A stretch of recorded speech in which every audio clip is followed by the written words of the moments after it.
कहानी की शुरुआत में हमें एक लड़की को दिखाया जाता है जिसको किसी ने एक कार के डिक्की के अंदर बांध कर रखा हुआ था। दरअसल उस लड़की का नाम है ह्यूनजाई और उसको किसी ने किडनैप करके वहाँ पर लाया है। अब इसके पीछे की कहानी क्या है ये देखने के लिए हमें एक दिन पास्ट की कहानी दिखाया जाता है। हम ह्यूनजाई को देखते हैं जो कि अपने पेरेंट्स के साथ अपने फैमिली शॉप में काम कर रही होती है। तभी उसके पास उसकी एक दोस्त आती है जो कि उसे रात में होने वाले पार्टी के बारे में बताती है। वो कहती है कि आज उसके लिए एक स्पेशल दिन है, इसीलिए वो ह्यूनजाई को रात को उसके साथ नाइट आउट में चलने के लिए कहती है। इधर ह्यूनजाई उसके साथ नाइट आउट में जाना तो नहीं चाहती थी, लेकिन उसके बार बार रिक्वेस्ट करने पर वो मान जाती है। इसके बाद रात में वो दोनों एक पब में जाते हैं जहाँ पर वो लोग बैठकर एक दूसरे के साथ बातें करने लगते हैं। तभी ह्यूनजाई देखती है कि एक लड़का जो कि दिखने में काफी हैंडसम था वो उसकी तरफ ही देख रहा था। इसके बाद वो दोनों उस लड़के के साथ बातें करते हैं और यहाँ पर उन्हें पता चलता है कि उस लड़के का नाम जैक है और वो एक फायर फाइटर है। इसी बीच जैक ह्यूनजाई के साथ काफी पोलाइटली बात करने लगता है, जिस वजह से ह्यूनजाई जैक के ऊपर इम्प्रेस हो जाती है और जैक के कहने पर वो उसके साथ लॉन्ग ड्राइव में जाने के लिए भी राजी हो जाता है, जबकि उसे जैक के साथ मिले हुए बस आधा घंटा ही हुआ है। खैर रास्ते में जैक ह्यूनजाई के साथ करीब आने की कोशिश करता है और ह्यूनजाई भी उसे ये सब कुछ करने देती है। इसी दौरान जैक ह्यूनजाई को पेट्रोल पंप कहकर एक सुनसान जगह पर लेकर आता है और वो एक आदमी के साथ बात करने लगता है। दूसरी तरफ ह्यूनजाई कार के अंदर ही बैठी हुई थी और तभी उसे वहाँ पर जैक का बैच मिलता है, जिसको देखकर वो समझ जाता है कि ये बैच फेक है, यानी जैक सच में कोई फायर फाइटर नहीं है। अब ये सब कुछ देखने के बाद ह्यूनजाई को डर लगने लगती है और वो कार से उतरकर वहाँ से भागने की कोशिश करती है, लेकिन इससे पहले कि वो वहाँ से भाग पाती जैक उसे पकड़ लेता है और उसे कार के डिक्की के अंदर डालकर किसी दूसरे जगह पर ट्रांसपोर्ट कर दिया जाता है। इसके बाद ह्यूनजाई जब होश में आता है तभी उसे ड्रग देकर फिर से बेहोश कर दिया जाता है और उसे एक आइसोलेटेड रूम में ले जाकर उसके सारे कपड़े उतार दिया जाता है और उसके पैर में एक एंकलेट बांध दिया जाता है जिसमें कि जीपीएस लगा हुआ था। इसके बाद अगले ही दिन ह्यूनजाई जब होश में आती है तभी वो देखती है कि वहाँ पर उसकी तरह ही और भी कई सारी लड़की मौजूद थे, जिनको भी उसी की तरह ही यहाँ पर किडनैप करके लाया गया है। इसी बीच ह्यूनजाई को पता चलता है कि वहाँ पर जितनी सारी लड़कियाँ मौजूद है उन सभी को प्रोस्टिट्यूट बनाया जाएगा। अब इस काम के पीछे जिस ग्रुप का हाथ है उस ग्रुप के लीडर का नाम है बॉब, जो कि एक पुलिस ऑफिसर है और साथ ही साथ वो पार्ट टाइम में ड्रग बेचने का काम भी करता है। दरअसल सरकार उसे इतना सैलरी नहीं दे पाता जितना उसका खर्चा है, इसीलिए लड़की और ड्रग जैसे छोटे मोटे चीजों को बेचकर अपना पेट पालता है। साथ ही साथ हमें ये भी पता चलता है कि उसके इन सारे होनहार कामों में जैक उसकी मदद करता है। खैर इसके कुछ देर बाद बॉब ह्यूनजाई के पास जाता है और उससे कहता है कि वो काफी कम उम्र की है, इसीलिए उसे प्रोस्टिट्यूट बनाया जाएगा ताकि वो ज्यादा से ज्यादा क्लाइंट को खुश कर सके। साथ ही साथ वो ह्यूनजाई को ये भी कहता है कि वो अगर उसके साथ कोऑपरेट नहीं करेगा तो वो उसकी फैमिली को जान से मार डालेगा और ह्यूनजाई को जबरदस्ती ये काम करवाया जाएगा, जिससे उसे काफी दुख और दर्द होने वाला है। खैर इसके बाद बॉब उससे कहता है कि उसका नाम अब से ईडन होगा और उसे 2 दिन का वक्त देकर वहाँ से चला जाता है। अब 2 दिन बाद जैक ह्यूनजाई को उसके फर्स्ट क्लाइंट के पास लेकर जाता है और रास्ते में वो उसे बताता है कि वो जैसे उसके फर्स्ट क्लाइंट को खुश कर सके, क्योंकि उसका क्लाइंट अगर ह्यूनजाई से सेटिस्फाइड नहीं होता है और ह्यूनजाई अगर उसे सेटिस्फाइड नहीं करता है तभी ह्यूनजाई को काफी ज्यादा टॉर्चर किया जाएगा। खैर इसके बाद ह्यूनजाई को उसके क्लाइंट के पास छोड़ दिया जाता है और जैक बाहर ही उसकी इंतजार करने लगता है।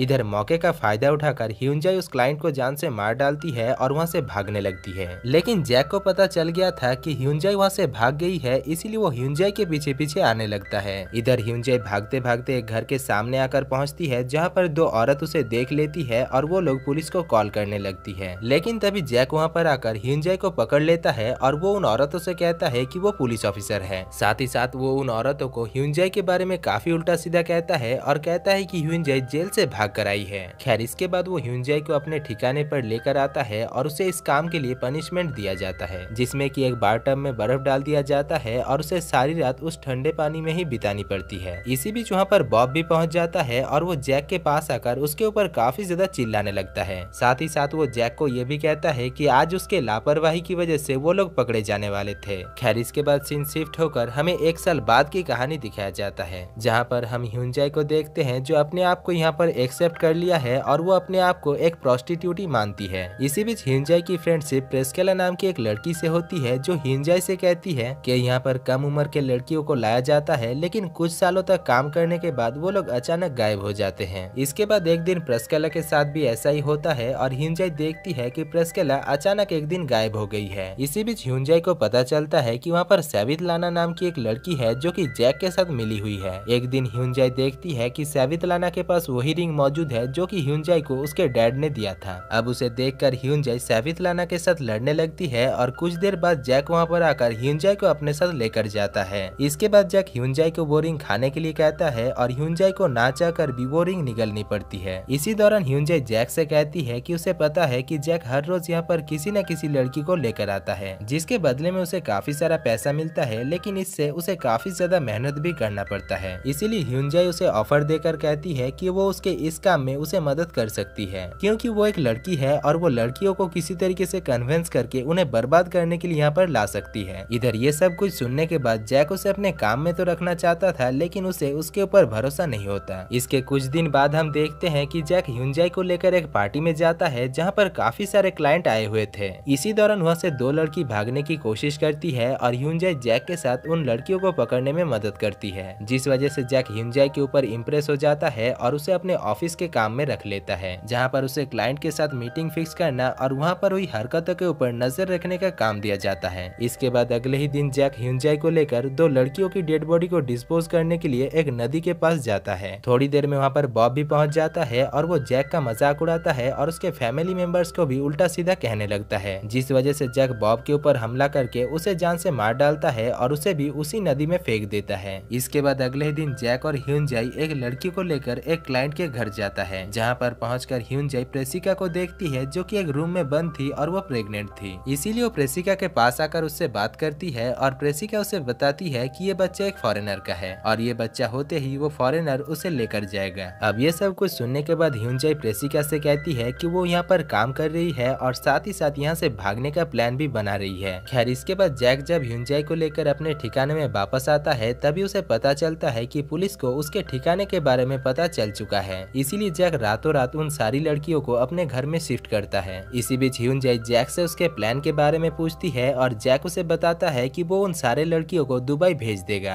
अब ये सब कुछ सुनने के बाद ह्यूनजाई काफी परेशान हो जाती है, क्योंकि वो अगर एक बार दुबई पहुंच गई तो वो कभी भी अपने घर वापस नहीं आ सकती है। इसीलिए वो अपने दिमाग के घोड़े को दौड़ाती है और जैक जब घर से बाहर जाती है तभी वो जैक के स्मोक में जहर मिला देती है। इसके बाद जैक वापस आकर जब स्मोक करता है तभी उस जहर की वजह से वो वहीं पर ही मारा जाता है। अब जैक के लाश को वहीं पर ही फेंक कर ह्यूनजाई प्रेसिका के पास जाती है और उसे लेकर वहाँ से निकल जाती है। इसके बाद प्रेसिका एक टेलीफोन बूथ में जाकर अपने घर में कॉल करती है और दोस्तों इसी के साथ ही इस मूवी की कहानी खत्म हो जाती है। तो दोस्तों अगर आपको इस मूवी की कहानी और मेरा काम पसंद आया है तो वीडियो को दिल से एक लाइक कर देना और चैनल को सब्सक्राइब करके आपके भाई को जरूर सपोर्ट करना। बाकी मैं मिलता हूँ आपसे ऐसी कोई मजेदार मूवी की कहानी को लेकर, तब तक के लिए जय हिंद।